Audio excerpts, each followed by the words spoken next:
जल्द ही केंद्र सरकार और राज्य सरकारें अपना बजट पेश करने जा रही है। हर वर्ग को इस बजट से कुछ ना कुछ उम्मीदें हैं। हमारे साथ कुछ युवा साथी हैं, इनसे हम जानते हैं कि इन्हें बजट को लेकर क्या उम्मीदें हैं।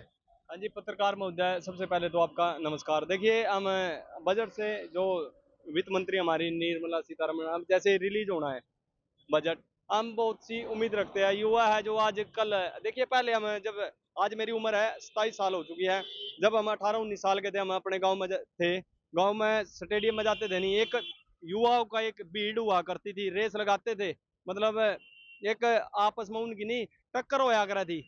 मतलब फौज में भर्ती होने को लेकर के आज देखिए, जैसे ही अग्निवीर की जो योजना चलाई है, 4 साल की जो भर्ती करे है, एक हौसला जो युवाओं का हौसला बहुत ही डाउन हो गया है, क्योंकि आज स्टेडियम देख लिया आप जाकर खाली हो रहा है। और बात करी जाए शिक्षा की, शिक्षा प्रणाली की बात करी जाए तो देखिए, आज देश में जो आई टेक स्कूल की बात की जाए या कॉलेज की बात की जाए, बहुत बहुत ही कम है। देखिए, शिक्षा लेने के लिए हम विदेश में जा रहे हैं। रोजगार की बात कर ले आप, रोजगार हमारे यहाँ पर चरम सीमा पर है, जैसे ही खत्म हो चुका है। और जमीन बेचकर है, हमारे हरियाणा के है युवा, हमारे गांव के भी है, जमीन बेच करके वो अपना पलायन कर रहे हैं, विदेश में सेट हो रहे हैं रोजगार के लिए। देखिए, हम तो यही रिक्वेस्ट करते हैं, इनको लेकर के एक अच्छी नियम लाया जाए, ताकि हमारे रोजगार में जो युवा बेरोजगार है, रोजगार मिले, वो पलायन ना करे, हमारे देश का फ्यूचर बढ़े, हमारे देश का भविष्य बढ़े, हमारा देश विकसित हो। तो हम तो यही उम्मीद रखते हैं जी। हमारे साथ और भी कुछ युवा हैं, आइए इनसे जानते हैं कि इन्हें बजट को लेकर आखिर क्या उम्मीदें हैं। सर देखिए, सबसे पहले तो आपके तमाम दर्शकों को नमस्कार और आपका भी धन्यवाद, आपकी पूरी टीम का, चैनल का धन्यवाद कि आप हमारी जो बात सुनने के लिए यहाँ पर पहुँचे हैं और हमारी बात को, हमारी आवाज़ को सरकार तक पहुँचाने का काम करेंगे और हमारी जो मन की बात जो जानने के लिए आप ये पहुँचे, तो आपका सबसे पहले शुक्रिया था। और रही बात बजट की, तो जिस तरह से पूर्ण बजट केंद्रीय वित्त मंत्री निर्मला सीतारमण जी जो है वो पेश करने जा रही हैं और इसको लेकर के हम तमाम युवाओं को जो है उनसे बहुत सी उम्मीदें हैं, सरकार से बहुत सी उम्मीदें हैं।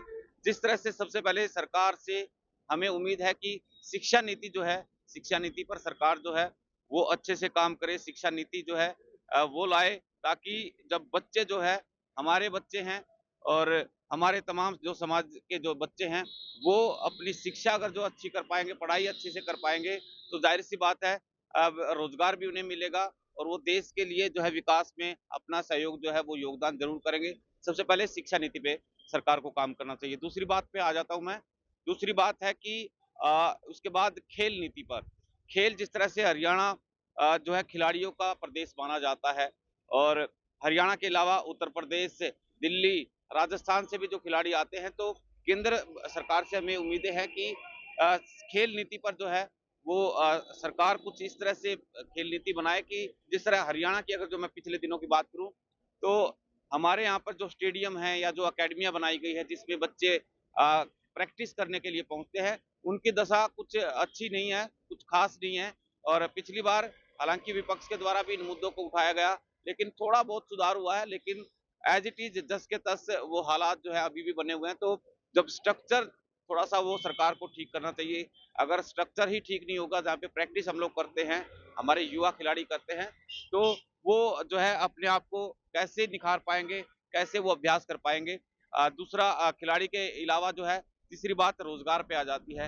रोज़गार जो है ख़ास तौर पर रोज़गार के अवसर जो है सरकार को सबसे ज़्यादा, क्योंकि आज के टाइम में हिंदुस्तान में जो परसेंटेज की बात करूँ तो परसेंटेज में युवा जो है सबसे ज़्यादा है और युवा जो आज के वक़्त है, वो बेरोज़गारी से जो जूझ रहा है। बेरोज़गार जो है युवा जो है आजकल तरह-तरह के जो है चाहे प्राइवेट संस्थानों की बात करें या किसी भी जगह जाएँ, तो उन्हें धक्के खाने पड़ते हैं, उन्हें उस मुताबिक जो है पे स्केल नहीं मिल पाता, जिस तरह की उनकी तैयारियाँ होती है। और रही बात रोज़गार सरकारी नौकरियों की, सरकारी नौकरियों में एक चीज़ सामने आती है कि पेपर लीक जो है आजकल, जब जो तमाम बच्चे जो हमारे जैसे युवा जो हैं, वो युवा जो है पढ़ाई-लिखाई करके नौकरियों की जो है तैयारी करते हैं, उसके टेस्ट के लिए तैयारी करते हैं, तो ऐन वक़्त पर जो पेपर जो है वो लीक हो जाता है और जिसकी वजह से सब की सब तैयारी जो है वो धरी की धरी रह जाती हैं। तो पेपर लीक ना हो, इस तरह का भी कोई जो है नियम और सरकार को जो है वो लागू करना चाहिए, कोई इस तरह का कानून बनाना चाहिए, ताकि जो पकड़े भी, हालांकि बीच बीच में सरकार अच्छा काम भी करती है, पुलिस प्रशासन उन्हें पकड़ करके सलाखों के पीछे भी भेजता है, लेकिन जो रैकेट इस तरह के चलते हैं वो फिर से जेल से बाहर आते हैं, क्योंकि पैसा है, पैसा जो है, पैसे का लोभ और लालच इतना होता है कि वो उसको छोड़ ही नहीं पाते। और इसमें कुछ अधिकारी कर्मचारी भी मिले होते हैं उस विभाग के, क्योंकि बगैर अधिकारी और कर्मचारियों की मिलीभगत की इस तरह से पेपर लीक नहीं हो पाते। तो इस तरफ भी जो है सरकार को ध्यान देना चाहिए। और फिर से मैं सरकार से मेरी यही उम्मीद और यही अपील है कि खास तौर पर युवाओं को ध्यान में रखते हुए शिक्षा, रोजगार और इसके अलावा खेलों के ऊपर ध्यान देना चाहिए। और एक और बड़ी बात आ जाती है कि हरियाणा जो है, हरियाणा के अंदर पानीपत मैं हूँ, और पानीपत में जिस तरह से छोटी बड़ी हजारों फैक्ट्रियां हैं, उन फैक्ट्रियों के अंदर जो है स्किल डेवलपमेंट के लिए, जो ताकि अगर सरकारी नौकरियां नहीं मिल पा रही तो प्राइवेट में पढ़ाई करने के बाद जो है हम जैसे और तमाम साथी जो हैं वो इस तरह से, जो इंडस्ट्री है, हैंडलूम कारोबार है, बहुत सारी अलग अलग कंपनियां हैं यहाँ पर, फैक्ट्रियां हैं, तो उसके हिसाब से उन बच्चों को, उन युवाओं को जो है वो तराशा जाए। इस तरह के जो ट्रेनिंग सेंटर है, स्किल जो डेवलपमेंट की जो ऊपर सरकार को ध्यान देना चाहिए, और वहां पर के उन बच्चों को, उन युवाओं को एक नया अवसर जो है वो रोजगार का दे सकती है सरकार। ये हमारी उनसे उम्मीद है। देखिए हमारे साथ और भी कुछ युवा है, इनसे भी हम जानेंगे इन्हें बजट को लेकर आखिर क्या उम्मीदें हैं। देखिए, आपने सही बात करी, जो युवा है उसको अब की बार इस बजट से काफ़ी उम्मीदें हैं। क्योंकि जब-जब चुनाव आते हैं तो युवाओं को एक उमंग सी जागती है, एक उनमें ये होता है कि भई जब भी ये कोई चुनाव की नीति में है, जो युवाओं के लिए ग्रांटें निकलती हैं या युवाओं के लिए नौकरी निकलती है। लेकिन जैसे ही चुनाव खत्म हो जाते हैं, तो लोग अब जो युवा हैं वो अपने आप को ठगा-सा महसूस करते हैं, क्योंकि जो वादे हैं वो उसी तक सीमित रहते हैं, आगे उन वादों को है कोई भी काम नहीं किया जाता। इसको लेकर जो युवा हैं वो काफ़ी, और अभी मैंने आप सवेरे की बात बता दूँ, एक लड़का था हमारे वहाँ पर कॉलोनी में ही है, और वो ग्रेजुएशन पास भी है। मैंने उससे पूछा भाई क्या कर रहा है? कह रहा कुछ नहीं कर रहा भैया, मैं तो नौकरी की 3-4 साल तैयारी करी है मैंने। अब मैं कहा आप क्या करेगा? कह रहा भाई मैं विदेश जाने की तैयारी है। मैं कहा यहीं क्यों नहीं? कह रहा भैया बस यहाँ पर बहुत दिन धक्के खा लिए। तो ये देखिए युवाओं में सोच कैसी आ गई। उन्हें पता है कि इंडिया में अब नौकरी नहीं है। उनको सब बड़ी बात यह है, उनके मन में ये बात आ गई कि भाई इंडिया में नौकरी नहीं है, मुझे विदेश जाके नौकरी करनी है। और बड़ी बात यह है, लाखों रुपए लगा के जो जाएँगे, उन्हें पता है डोंकी के रास्ते जाना है, जो मौत के मुँह में जाना है। लेकिन परिवार के लोग फिर भी वो भेज रहे हैं, क्योंकि उनको पता है कि यहाँ पर कोई फ्यूचर नहीं है। तो युवाओं के अंदर जो ये चीज़ है ना, ये गलत घुस चुकी है। इसीलिए जो अब की बार ये बजट पास होए, तो युवाओं को एक ये है ना जोश होना चाहिए, उमंग होना चाहिए कि भाई युवा सरकार उनके लिए भी कुछ कर रही है। युवाओं को हित में सोचते हुए जो अब की बार बजट पास होना चाहिए। जैसे बात करें नौकरी को लेकर, रोजगार को लेकर जो युवा है काफ़ी भटकते हुए नज़र आ रहे हैं। अच्छे पढ़े-लिखे हैं और काफ़ी करने की जो है उत्साह भी रखते हैं, लेकिन क्या उनको नौकरी नहीं मिल रही, इसलिए कुछ कर नहीं पा रहे। अब पानीपत की बात कर लो, पानीपत जो है टेक्सटाइल इंडस्ट्रीज़ में है, पूरे भारत में नाम है इसका, उद्योग नगरी में। लेकिन यहीं के जो लोग हैं, वो बाहर जा रहे हैं, क्योंकि यहाँ पर जो है, यहाँ पर बाहर के लोग, जो लोग आकर हैं, यहाँ पर नौकरी कर रहे हैं, और यहीं के जो लोग हैं, उनको नौकरी नहीं मिल रही। अगर यहीं के लोगों को, जो यहीं के लोग हैं, उनको नौकरी मिलेगी, तो कहीं न कहीं जो इम्प्रूवमेंट जो है शहर में भी देखने को मिलेगा। इसलिए जो अब की बार जो बजट होना चाहिए, वो युवाओं को देखते हुए होना चाहिए। हमारे साथी और भी मौजूद हैं, इनसे भी हम जानेंगे कि इन्हें बजट से लेकर क्या उम्मीदें हैं। देखिए, उम्मीदें बहुत कुछ हैं और बहुत लंबे समय से उम्मीदें करते आ रहे हैं।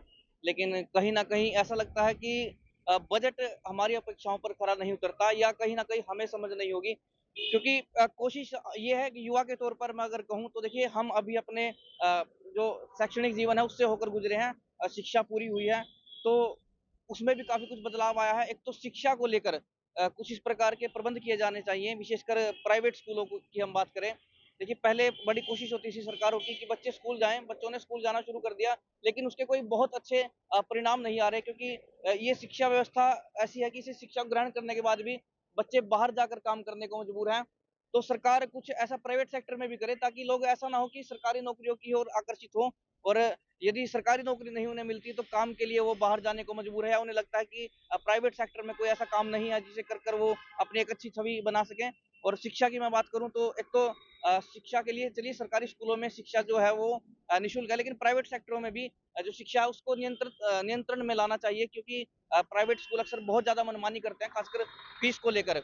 और ऐसा भी होता है कि बहुत सी जगह पर ये सुनने में आता है कि फीस नहीं दी गई तो स्कूल से निकाल दिया, और सरकारी स्कूलों में भी इस प्रकार की व्यवस्था होनी चाहिए। मुझे नहीं लगता कि बाहर कहीं विदेश में ऐसा होगा कि लोग सरकारी स्कूल में अपने बच्चों को पढ़ाना ना पसंद करते हो, या सरकारी स्कूल भी है तो वहाँ पर भी कुछ इस प्रकार की व्यवस्थाएं हैं कि शायद इससे कोई बड़ा अंतर नहीं पड़ता होगा। और दूसरा, युवाओं के लिए, जैसा कि मैंने कहा, सरकारी नौकरी को ही तो रोजगार नहीं माना जा सकता, तो इसलिए हो सकता है स्किल डेवलपमेंट पर भी ध्यान दिया जाए कि इस प्रकार की स्किल बच्चों में जो है वो डेवलप की जाए कि वो अपना काम भी शुरू कर सके।